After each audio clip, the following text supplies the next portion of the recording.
Hi everyone, this is Professor Benjamin and welcome to Geography 103, Human Geography.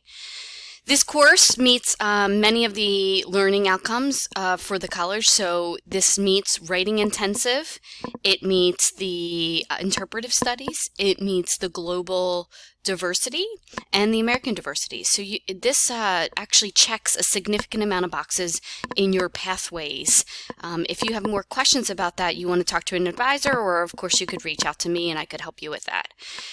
This also is a social science elective. So it checks a numerous amount of boxes for you as you go along in your academic career plan. So this course is an online course and it's set up in modules. So I really set things up into these modules over here, and we'll go through that in a second. So you have forum posts, quizzes, assignments, and we have a final paper to write. Don't worry, the final paper is not awful. It's about 4 pages single space, so it is a little bit long, but we have multiple parts throughout the semester, so it doesn't feel like you're thrown this huge paper at the end of the semester. As always in all classes, it's really important to read the syllabus for this class. So if you are looking for the syllabus for this class, you will find it right here. You will find this video right here. And here's just a little intro about me. And you can also find the syllabus over here. So if you click on over here in your tabs area or your drop down area, you can see here is the syllabus for the fall semester. You can also see how much everything's worth. So it's equal amounts in this class. So your discussions all together are worth 25% of the class. Your final paper is worth 25% of your class. And when I say final paper, I don't mean just the actual final paper. There's steps along the way that will add to that 25%. You have assignments that are worth 25%. You have 4 assignments throughout the semester. 1 of those is dropped. And then you have quizzes throughout the semester as well. So all of this together totals 100%, which is your final average for the class. You'll also see the grades tab here, so that's an important tab. I try and grade everything within a week in this class, so you'll have your grades back with comments within a week. If you're confused about how to use the grades tab, I have a little video and I'll show you that under the course information page that you could take a look at if you're just confused on how to use that. Every week, or even more than once a week, I send out announcements in the class, so you want to make sure you take a look at those announcements. If you haven't already, under your Canvas account, you want to click on that and set your preferences so it actually sends emails or alerts to you, and it could be not to your CCP email, or it could be to another email that says, hey, professor's made comments or she's made an announcement. So you want to, if you get some time, go through that notifications window under accounts, and it will give you some additional alternatives, I guess, to how you want to receive your alerts in this class. So the homepage is just a plain homepage in this class. It lists all the different right here. So it's American Global Diversity, Writing Intensive, Interpretive, and for your liberal arts major, it clicks that other button for you, which sometimes you need that extra global diversity class. And because this is a writing intensive class, we will have a lot of writing, and unfortunately, that's part of the writing intensive, is to get you writing, to increase your writing endurance, which is really hard for us, especially if we don't write a lot. Our writing endurance is low, so it's just like preparing for any sort of race or anything. You know, you need to like work your way up to writing larger amounts, or in one sitting a significant amount. And so that is what we'll be doing in this class. So we'll be writing a lot, discussion posts, and then our assignments, etc. You are required to have the textbook. The textbook's really important. So we have PowerPoints that relate to the textbook. I will, of course, send out kind of a weekly overview with some information in there about what we're covering that week. And then, of course, the reading, in online courses, is really essential that you read. Now, you can use other textbooks, meaning other editions of the textbook, and probably still succeed in the course. There are some variations in the texts. You would, of course, have to be responsible for looking up that information. But if you want to save cost, you're more than welcome to use a previous edition of the text. Here are the learning outcomes for the course, and you'll notice that almost every assignment that I give you has the learning outcomes in it and why we are completing the assignment. I think it's really important and to be aware of why you're doing assignments. It's not just because I like the assignment or it's busy work. It is actually to check off a button in your learning academic plan, which is that by the end of the semester, I have to show middle states that we accomplished these goals and through these assignments. So it's really important that I tell you that and that you know that I'm giving you assignments not just because I like that one. So really important is this modules tool as well. So the syllabus, and I'm finding in a lot of online classes, students are just skipping over the syllabus. You know, they log in the first day and they're like, oh, frantic, and they forget to read the syllabus. The syllabus is a contract between the class and the professor, so it's really important for you to read the syllabus from front to back. It gives you a detailed outline in the syllabus on the last page about due dates, etc. So please find some time to either print it out and have it available. You can as a resource document, or make sure that you read through it thoroughly and have it right there on your laptop or on your home PC computer. So right here is the modules button, and this is what we're going to cover each week. So you'll see under the modules tool, I have the course information session. So here it gives you how to use the grades tab of video. It gives you requirements for assignment submission. So how do you submit an assignment?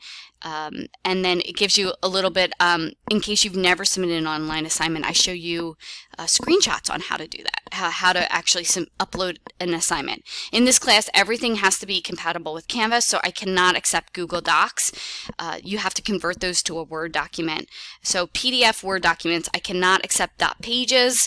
Just doesn't happen in this class. So unfortunately, I can't accept those assignments. You'll receive a 0 for them. So it's really important for you to make sure that you have your assignment uploaded properly by the due date.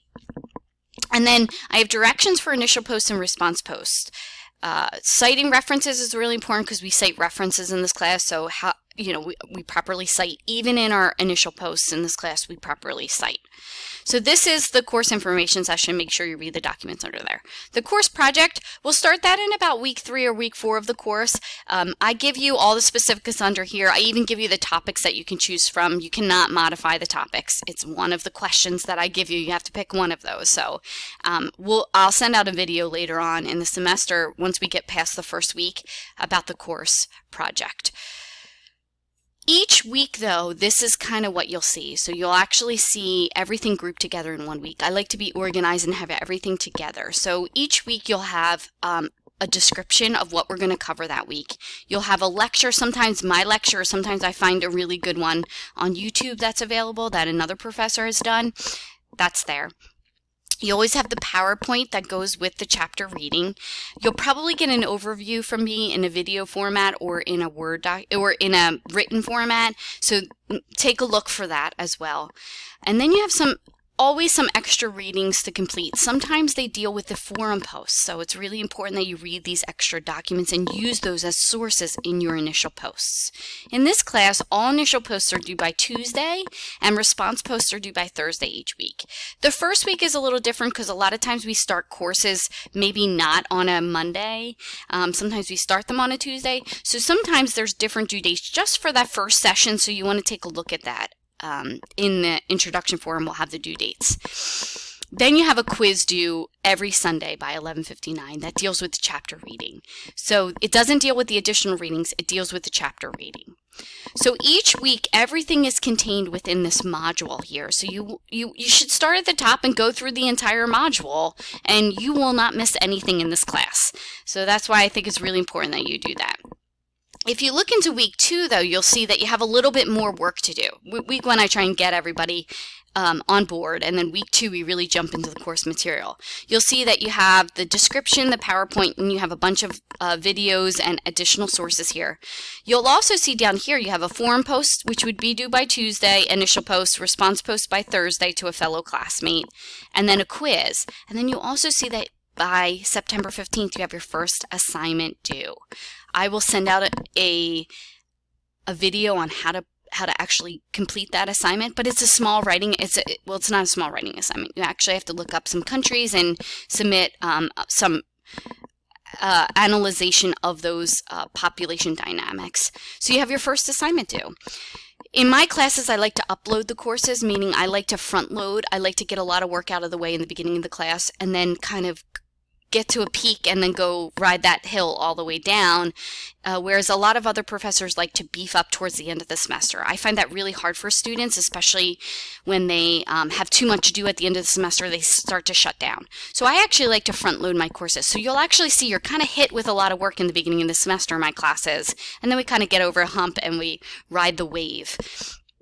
So please don't feel overwhelmed. Just, get into it and you'll get moving right away.